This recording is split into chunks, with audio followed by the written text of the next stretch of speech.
My Life and Struggle, Autobiography of Badshah Khan, Bouquets and Brickbats. From Mirancha, we went to Tank and then to Jandola. The political agent here was a Hindu called Diwan Shiv Saran Lal. The tribesmen here gave us a very warm welcome and they had even brought sheep for us. We had long discussions with them and they were in agreement with everything we said. Everywhere along the road to Jandola, we were warmly welcomed by groups of tribesmen who had been waiting for us to pass by. From Jandola, we went to Peshawar. The next day, we went to Khyber, where the political agent was a Muslim called Sahibzada Khurshid. When our caravan reached Jamrud, we saw some Afridis sitting a little distance away from the road and brandishing their shoes at us. We went on as far as Torkham, now on the Pakistan-Afghanistan border. We had tea at Torkham and then proceeded to Landi Kotal, where we found groups of people sitting by the side of the road. As soon as we came inside, they began to pelt stones at us. The political agent's car was in front. He stopped the car and got out. The armed escort fired a few rounds and the people fled. A few stones were thrown at our car, but though the window was broken, nobody was hurt. The only casualty was an Englishman in our party who had got down the car to take some photos and had been hit by one of the flying stones. The next day, our tour took us to Malakand Agency. We had learned that the political agent for Malakand had been to Peshawar to see the governor. This agent, Sheikh Mehboob Ali, was an extremely mean and unscrupulous individual. He had been responsible for the great suffering and even spiritual agony among our people. He was the same Mehboob Ali who, when he was in Kabul in the service of the British ambassador David Humphrey, had made a name for himself for the part he played in overthrowing Amanullah Khan and placing Bacha Sakka on his throne. And now he was responsible for most of the unpleasant incidents that occurred during our tour. One of these incidents took place at Malakand. A man may forget God and become full of pride and arrogance that he thinks that he can get away with anything. But he should remember that the wrath of God may overtake him at any moment. Everyone knows that where this Mehboob Ali's house once stood, now ashes bray. At the end of his life, he was met with so much disrespect and had to bear such a terrible suffering that even the hardest of hearts would have softened towards him. He had a wife and two daughters. One of his daughters was shot by his nephew in his own house and before his own eyes. The other daughter also died. His wife ran away with every penny that he possessed. And today, no one even remembers his name. He has left neither children nor a good reputation, and he himself had already been called to account for his deeds before God, to whom belongs all reckoning. Well, this Mehboob Ali, who was the political agent in Malakand, I asked Jawaharlal whether he still wanted to go to Malakand. He replied that we should stick to our itinerary.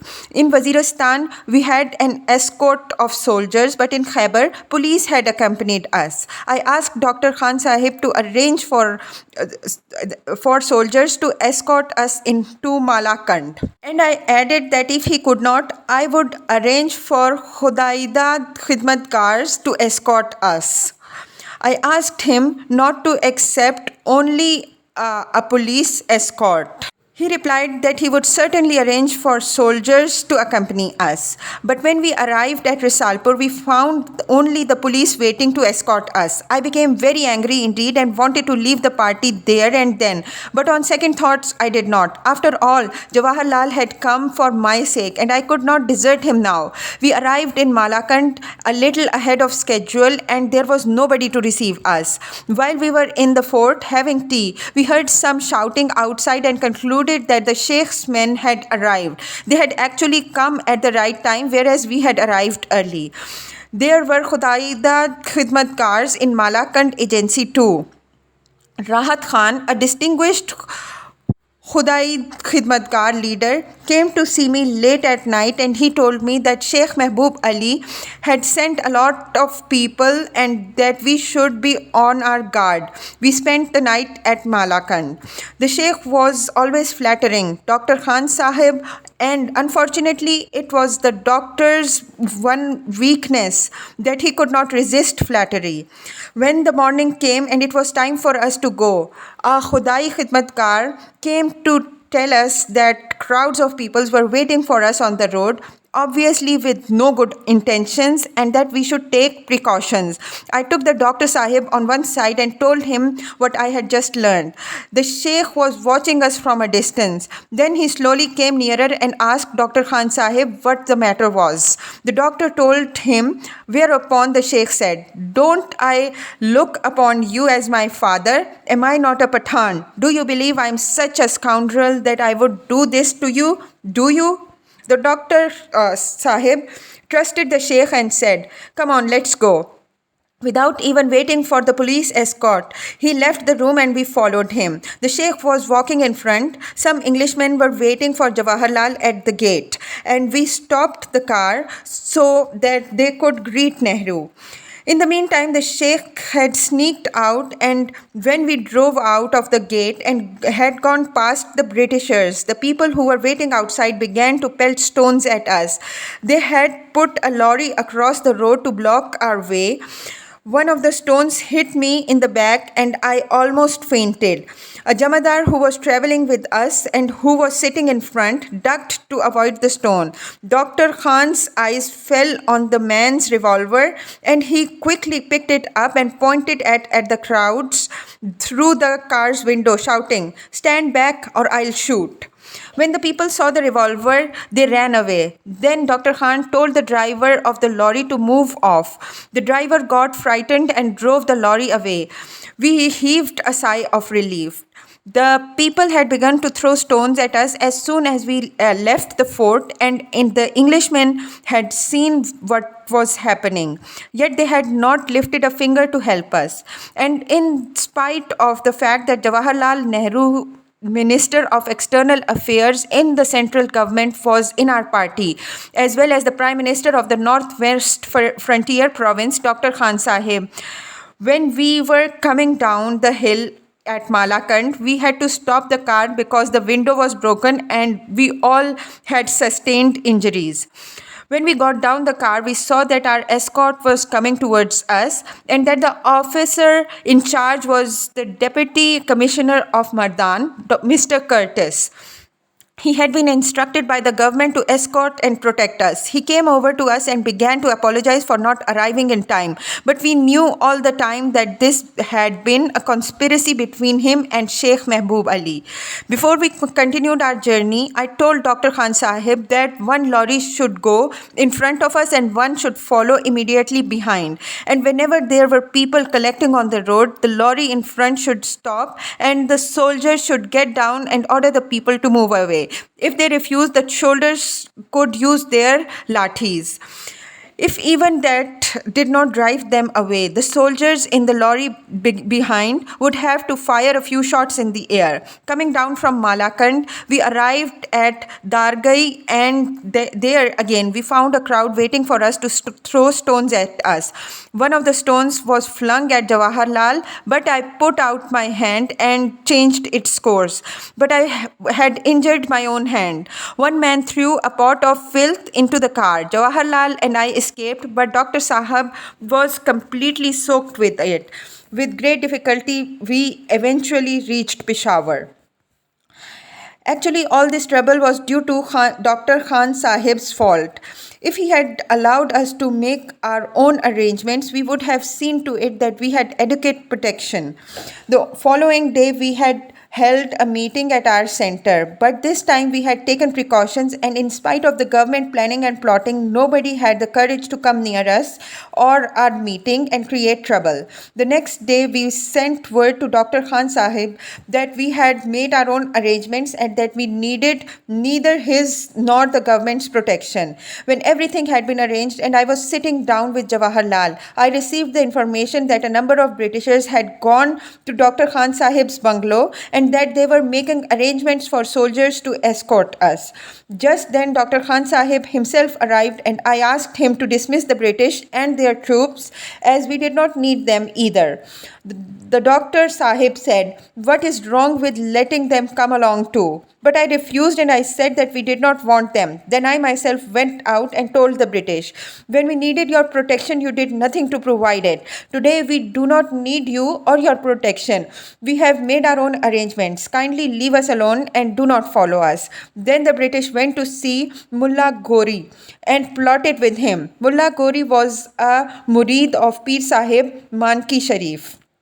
The plot was that our party would be attacked at spot 14 miles from Peshawar, where the road ran into the metal Charsadda road. But we were prepared for such eventualities. The Muslim Leagues would have liked to create some mischief, but they did not have the courage. The road from Peshawar to our center at Sardar Yab was lined on both sides with Khudai Khidmatgars in their red uniforms. The people of the village who had heard about the incidents at Malakand had also come, and they had brought arms with them. They stood behind the red shirts, who were, of course, unarmed, as they had taken a vow of no violence. But the ordinary Pathans had no such restrictions. They had great sympathy for us. However, they were not red shirts, and they said that if there was any violence, they would meet it with violence. A few Muslim League men came to the center intending to create trouble, but when they saw the armed villagers, they fled. Thousands of people came to the meeting at the center. The Khudai Khidmatgars had made excellent arrangements to accommodate such large number of people, and the meeting was a great success. Jawaharlal was presented with an address of welcome on behalf of the Khudai Khidmatgars, and he made a speech in reply. Then I also gave a talk. When the meeting was over, we went back to Peshawar, and the next day Jawaharlal returned to Delhi. On non-violence. When I was released from prison in 1945, I was seriously ill. I always get ill when I'm in prison. Gandhiji was in Bombay at the time, and he wrote and asked me to go to Bombay too. Whenever I went to Bombay or to Sevagram, I used to spend at least one night in Delhi with Devdas Gandhi. Devdas's wife was always very hospitable and kind, and I felt completely at home with them. I never had the feeling that I was a visitor or a guest. Well, I went to Bombay. Gandhiji was staying with the Billas, and they invited me too. When we were chatting one day, the subject of non-violence came up, and I said to Gandhiji, "Gandhiji, you have been preaching non-violence in India for a long time now, but I started teaching the Pathans non-violence only a short time ago. Yet in comparisons, the Pathans seem to have learned this lesson and grasped the idea of non-violence much quicker and much better than the Indians. Just think how much violence there was in India during the war in 1942. Yet the northwest frontier province, in spite of all the cruelty and the oppression of British inflicted upon them, not one Pathan resorted to violence, though they too possess the instruments of violence. How do you explain that?" Gandhiji replied, "Non-violence is not for cowards. It is for the brave and courageous. And the Pathans are more brave and courageous than the Hindus. That is the reason why the Pathans were able to remain non-violent. Whenever I am at a prayer meeting in a Harijan colony or at Sevagram or anywhere else, I always read first from the Holy Quran. At Sevagram, a Japanese Buddhist used to chant from his holy scriptures. Then the Hindu prayers would begin. Gandhiji had the same respect for all religions, and he believed that they were all based on the same truth. And that had always been my firm belief too. I studied both the Holy Quran and the Bhagavad Gita profoundly and reverently. When I was in Dera Ghazi Khan prison, my Sikh fellow prisoners often read out to me from the Guru Granth Sahib. I was also very interested in studying the Buddhism religion because our people were Buddhists before they embraced Islam. But alas, I have never come across any book on Buddhism that I could have studied. I became acquainted with the New Testament when I was at Missions High School and in prison, and I often used to read the Old Testament. I was also very interested in the Parsi religion, the teachings of the Zoroastrians, because he was our messenger. He was born in Balkh in Afghanistan.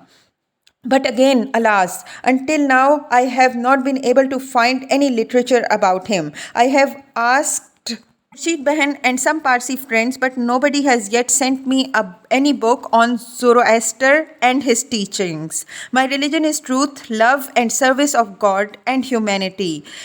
Every religion that has come into the world has brought the message of love and brotherhood. And those who are indifferent to the welfare of their own fellow men, those whose hearts are empty of love, those who do not know the meaning of brotherhood, those who harbor hatred and resentment in their hearts, they do not know the meaning of religion. Revenge upon revenge. The riots and disturbances that broke out all over India in 1946 were really the result of the Muslim League's direct action in Calcutta. Admittedly, some Hindus had been killed during the first disturbances in Calcutta, but when the Hindus and Sikhs followed the Muslim League's example and resorted to violence, unspeakable and irreparable harm was done to the Muslim lives and property there.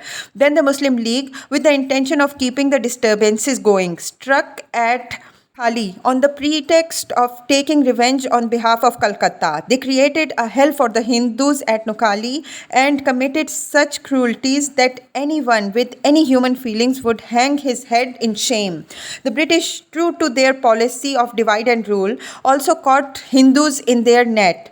And the Hindus, on the pretext of revenge, kept the memory of Genghis Khan alive in Bihar. The Muslim League's dream had come true. The day for which they had longed and prayed to God had dawned at last. What was behind the disgusting and the unholy plans the Muslim League was brooding on? What was the purpose of the fires of hatred and revenge they were lighting all over the country? Why were their hands red in the blood of their own countrymen? All this could only mean that either the Muslim League wanted to assume absolute power or they wanted to break up the country into pieces. The British were pleased to see the Muslim League playing into their hands, for they could now convince the Labour government in London that the Indians were just a bunch of hooligans who were after each other's blood, and they were absolutely unable to take up the responsibilities of freedom. The government should realize, so the officials in India thought, that the British rule was absolutely necessary in India, for if the British ever left India, the Indians would destroy each other in no time. I went to Bihar myself. In the Patna district, the Muslims had suffered terrible losses. All over Bihar, houses had been looted, destroyed and set on fire, and many people had been killed. I made a tour of the villages, and everywhere I found destruction and desolation. Most of the people had left. The few who remained had been put into camps. But in spite of all the destruction, the Muslim League's fury had not yet abated. They wanted to make a political profit out of all this misery and tried to persuade the people, the poor victims, to migrate to Bengal, whereas I was worrying about how to rehabilitate them in their own villages and in their own homes.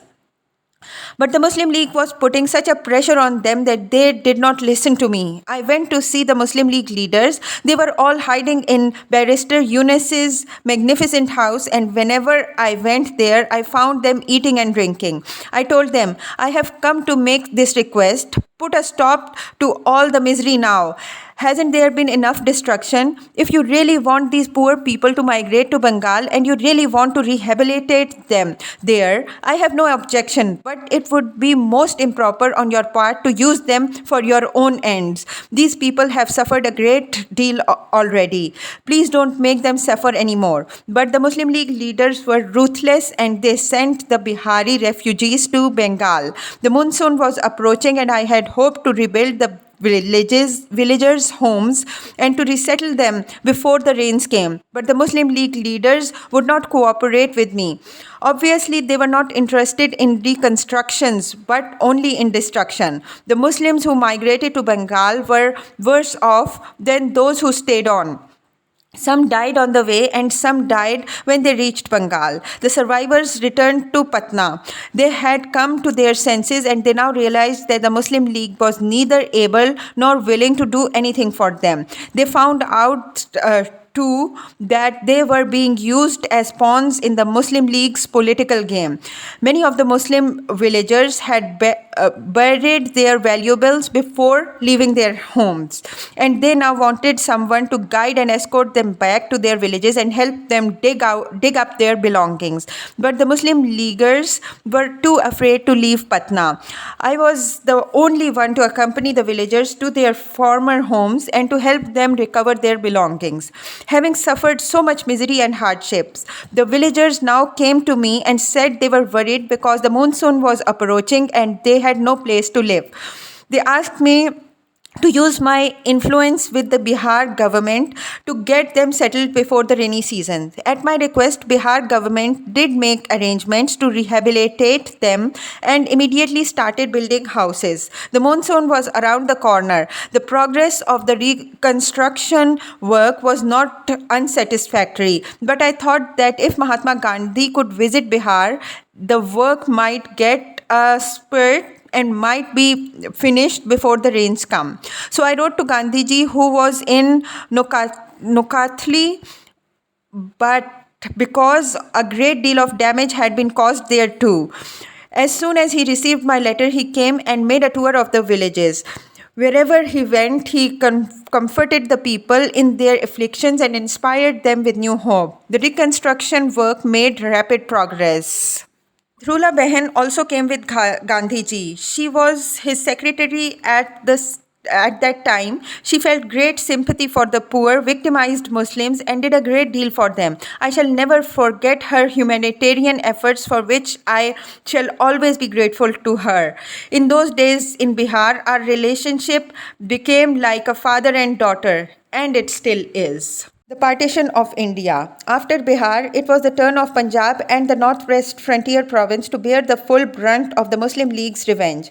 The Muslim Leaguers not only seized the land and property of the Hindus and the Sikhs, but in their anxiety to overthrow the constitutional government, they started very unconstitutional and un-Islamic riots and disturbances and behaved like hooligans. I was in Bihar working among the Muslims there. The Frontier Assembly was in session. In Punjab, the riots started in Multan, Amritsar, Ambala, Rawalpindi and Gujarat. From there, they spread to Peshawar. With the intention of forcing him to resign, the Muslim League launched a campaign of slander and abuse against Dr. Khan Sahib. They began to murder innocent people in the lanes and marketplaces of Peshawar. In order to get hold of one Hindu girl from Hazara district, the Muslim Leaguers started a civil disobedience campaign. They did not have the moral strength to break down the solidarity of Dr. Khan Sahib's firmly established ministry, so they resorted to mischief and hooliganism. Jawaharlal and other Congress ministries in the interim government were greatly disturbed by this outbreak of violence. In the end, against all our hope, even the Congress had agreed to the partition of the country. On 3rd June 1947, Lord Mountbatten announced the partition and the Congress and Muslim League formally agreed to the creation of Pakistan. Dr. Khan Sahib released all Muslim League prisoners. The British had made the prisons like clubs for Muslim Leaguers. In the frontier province, the prisoners went out for walks in the city and even went home and stayed there for the night. The Congress government was a government in name only. The British government officials did not give Dr. Khan Sahib the slightest bit of help or cooperation. But for the Hindus, the great blessing of this ministry was that the governor could not only destroy them altogether because Dr. Khan Sahib stood in the way. The governor was now also a stumbling block in Dr. Khan Sahib's way, and he would not let Dr. get the Hindus the complete protection he would have liked to give them. But the main point of difference between the governor and Dr. Sahib was the protection of Pathan minority. Also, some Anglophiles and some Anglo Indians and some of those who danced with the tune of the Muslim League demanded that the Khudai Khidmatkar ministry be dismissed and the governor's rule proclaimed in the frontier province. This was the same governor, Karo, who was the enemy of the Hindus and a friend of the Muslim League. And to support their demands, they hypocritically said that the Khudai Khidmatkar government was not able to protect them. They did not understand that they were sounding their own death knell. In the town of Peshawar, the shops were closed. The Hindus and Sikhs had locked themselves in, and even in their own homes behind closed doors, their property, their wealth, and their honor were not safe. 10,000 Khudai Khidmatkars in their red uniforms had arrived in Peshawar to protect the Hindus. As soon as the news of their arrival spread, the Hindus came out again. The shops opened and the business resumed. They knew that their lives and properties would be safe now. The Khudai Khidmatkars were on duty day and night, and the people only needed to get a glimpse of the red uniform to feel reassured and safe. At the time of the elections of Muslim League, they had sent one Major Khurshid, a Punjabi, to canvass for them. This major had been dismissed from the army because of misbehavior. The Muslim League had sent him with the intention of instigating a civil war among the Pathans. The lectures he delivered for the Muslim League in Peshawar breathed hatred. He used to say that the handful of Congress leaders who were keeping the whole nation under their thumb ought to be murdered. Why don't you hire some men or to get rid of these leaders, he said. It won't cost you more than 10 or 20,000 rupees. Unless you get them out of the way, you mark my words, the path will never be clear for us. With these lectures, he hoped to confuse the people to the extent that they would start quarreling and fighting amongst themselves. He reasoned that if one Khudai Khidmatkar leader were killed, the Pathans would fall back into their old customs of taking revenge and start killing the other Muslim leaders. From then on, Major Khurshid thought they would all be so preoccupied with the feuds that they would forget everything else and in the end destroy themselves. They wanted to destroy not only the Khudai Khidmatkars but the whole Pathan community. But our people found out Major Khurshid's real intentions. They formed a new organization for the protection of the Khudai Khidmatkars. This organization was called Zalmi Pashtun, and it consisted of young men who did not themselves believe in non-violence, but they argued as the Khudai Khidmatkars never used violence. Though violence was frequently used against them, they needed the protection of young men who would counter the violence. They made a public announcement that henceforth Zalmi Pashtun would protect the Khudai Khidmatkars. The Muslim Leaguers reacted by founding a rival organizations which they called Ghazi Pakhtuns, but the whole nation was behind the Zalmi Pashtun. Some Khans and Maliks who still wanted to find favor with the British sympathized with the Muslim League, and they did not have the courage to carry out Major Khurshid's programs, for they realized that if they did, nobody would get away with his life. So that was the end of Major Khurshid and the Punjabis' plan to destroy the Pathans. I had gone to Delhi to attend a meeting of the Congress Working Committee. It was the meeting at which partition of the country was discussed.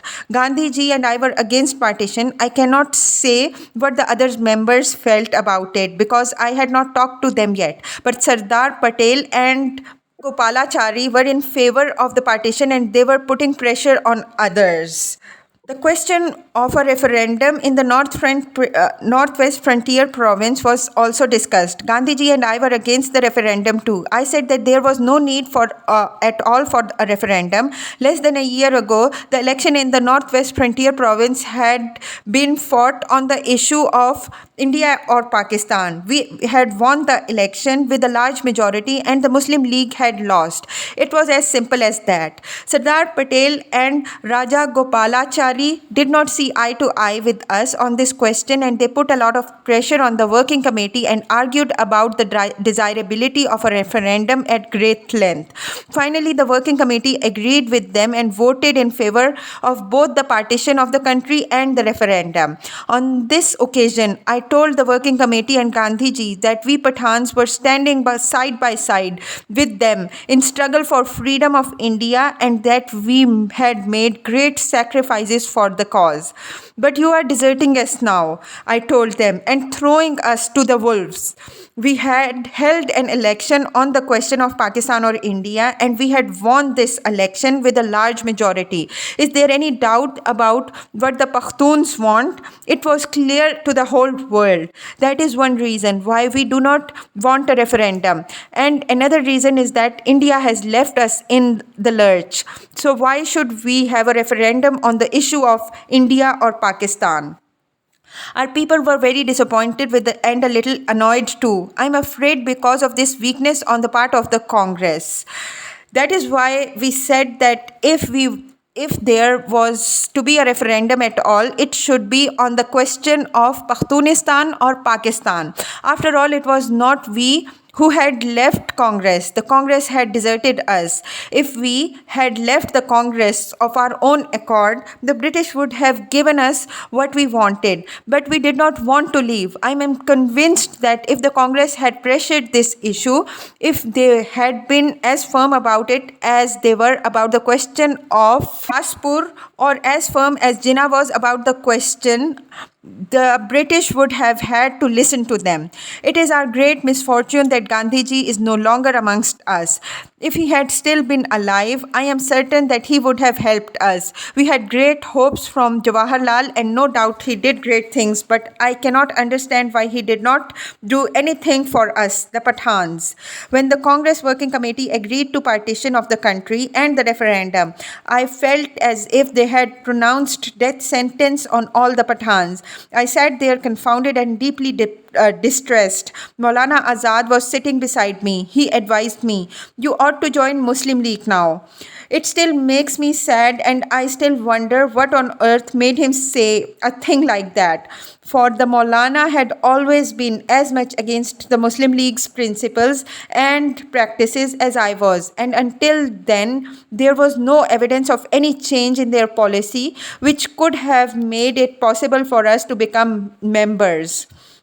The Muslim League worked only for destructions, and I had devoted my whole life to construction. If the Maulana thought it was right for me to join the Muslim League, why had he not told me this before?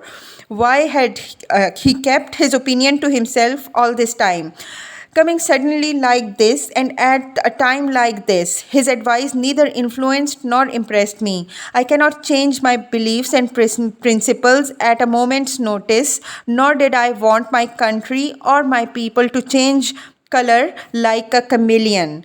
When after partition, the Ahrar movement, Majlis-e-Ehrar-e-Islam, joined the Muslim League, Liaquat Ali snubbed them and threw them out of the league. This freedom.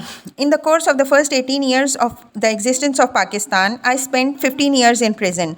During this imprisonment, and may God save you all from this experience, Ameen, thousands of Khudai Khidmatgars lost their lives. They were not only imprisoned but also treated very badly, and cruelties that no man can endure were inflicted upon them. After the partition, I said, now that the existence of Pakistan is a fact and the Congress and the Muslim League have both accepted that fact, I only wish to serve my country and my people without asking for a share in anything. My people are now loyal citizens of Pakistan, and we will do our bit for the reconstruction and progress of the country. But the Pakistan government was not impressed and even falsely accused me of wanting to obstruct their plans of reconstruction. So they arrested me. They alleged that I had visited the tribal areas. My son Wali was arrested on the same charge, and after some time, Dr. Khan Sahab and my son Ghani suffered the same fate. I was produced before the Deputy Commissioner of Kohat. He wanted me to furnish security of good behavior. I asked him why. He replied that I was against Pakistan. When I asked if he had any proof, he told me not to argue. So I refused to furnish security, whereupon I was sentenced there and then to 3 years hard labor, and I was sent to Montgomery prison. I did not get any remission for my sentence either. And even after I had served my full term, I was kept under surveillance according to 1918 regulation.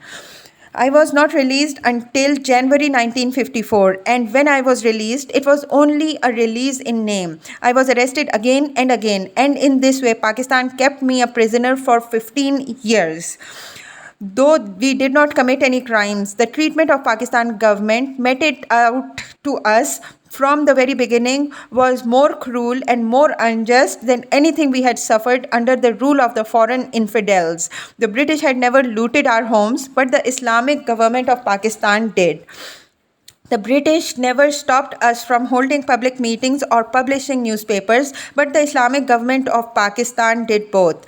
The British had never treated the Pakhtun women disrespectfully, but the Islamic government of Pakistan did. I could go on, but what is the use? One Friday in Charsadda, Pathans and their wives were on their way to the mosque to offer their Friday prayers and to ask God's blessing for their brothers in prisons. They were carrying copies of the Holy Quran on their heads and they were about to enter the mosque. Soldiers of the Islamic Pakistan government trained their machine guns on the procession and opened fire. Not only were many faithful Pathans and their women riddled with bullets, but also the Holy Quran. In the prison, the Islamic government of Pakistan treated us 10 times more cruelly and unfairly than the British had ever done. In the Pakistan prisons, the light in my cell or the barrack was always kept on throughout the night. In Hyderabad, Sindh, I was kept in solitary confinement and nobody was allowed to visit me. The climate there did not agree with me, and in fact, it was very injurious to my health, and consequently, I fell ill. I developed kidney trouble and this affected my feet, but the jailer, who was a Punjabi Muslim, did not care. He did give me some kind of medicine, which however did me no good at all. Finally, I was transferred to Lahore prison. I was still ill. From here, I went to Montgomery prison and locked up in a cell. My health was no better. In fact, it worsened day by day. I spent 15 years in British prison, and the Islamic government of Pakistan kept me in prison for another 15 years, all told. And they made me pay fines as well. Once they seized a part of my estate in lieu of a rupees 15,000 fine, though the real value of this land was more than rupees 50,000. If the British were cruel to us, it was because they were our enemies. But I cannot understand why and for what crime the Islamic government of Pakistan kept me and thousands of Khudai Khidmatgars in prison for so many years. I am afraid I do not entertain any friendly feelings for Pakistan. Pakistan was founded on hatred. She was born not of love but of hatred, and she grew up on hatred, on malice, on spite and hostility. Pakistan was created by the grace of British in order that Hindus and Muslims might forever be at war and forget that they were brothers. Pakistan is unable to think in terms of peace and friendship. She wants to keep the Pakistani people under control by making them live in a nightmare of riots, assaults, and holy war. Have we lost influence? In his book, Maulana Azad says, in Calcutta, some Pathans came to see me. When I offered them biscuits with tea, they told me that they had never had biscuits before. Dr. Khan Sahib and Badshah Khan do eat biscuits, but they never offered us any, they said. The Maulana Sahib had been to the frontier province several times and he enjoyed the Pathans' hospitality. He must have seen the equality we practice amongst ourselves. And the Pathans are not so poor that they have never seen a biscuit or eaten one. Leave alone the guests. I eat and drink with my servants, and whatever I have, they have too. In our country, it is considered very bad manners to take tea with biscuits and not to offer any to the visitors who may be there. I cannot think think what kind of Pathans went to see Maulana Azad in Calcutta. The Maulana Sahib also says in his book, instead of spending the Congress funds in their own province, Dr. Khan Sahib and Badshah Khan used to send the money back to the center. According to Maulana Sahib, this economy and frugality on our part diminished our influence and effect of our movement. The Khudai Khidmatkar movement was not, like any other movements, purely political. It was a political, social, reformative, moral, and spiritual movement. The Khudai Khidmatkar served the country and their people for the sake of God.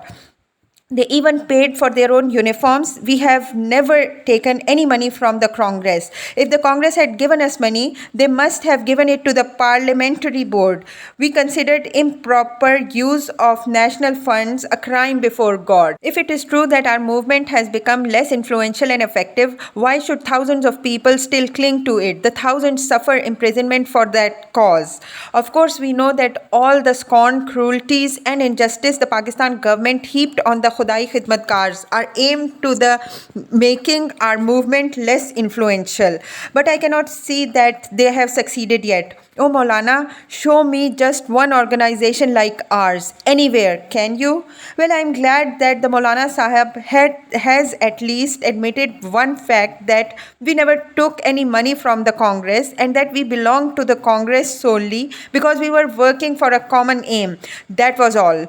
The point that the Maulana Sahib makes about our returning the Congress's money needs clarification. The Khudai Khidmatkar movement never received any money. I repeat, if any money was ever given, it must have been given to the parliamentary board. As for the statement that we did not spend the money on the province, which according to Maulana Sahib was the reason why we lost influence, I suggest the Maulana Sahib had searched his memory. Did he remember what our strength was before partition and when the Khudai Khidmatkar movement was not yet declared illegal? Surely he will remember that we always won elections and that the government was in our hands. After the partition of the country and the creation of Pakistan, there had been no election. So how could Maulana Sahib judge our strength and popularity and our influence? I am looking forward to the time when free general elections will be possible in Pakistan again. For only then will the world know which way my people are going and whom they do follow. This is the main conflict between me and the rulers of Pakistan. And if anybody wants any evidence other than the evidence of election of our influence, I would like him to consider this. Are not thousands of people rotting in prisons? Are not hundreds of people sacrificing their lives? Are not the large numbers of people going into exile, fully knowing that all their property will be confiscated? Are they not inspired and sustained by their devotion to the cause? Does anyone need any further proof? Why was I put into prison? If I or my political party had no influence in the country, why was the Pakistan government so afraid of me that they kept me behind bars?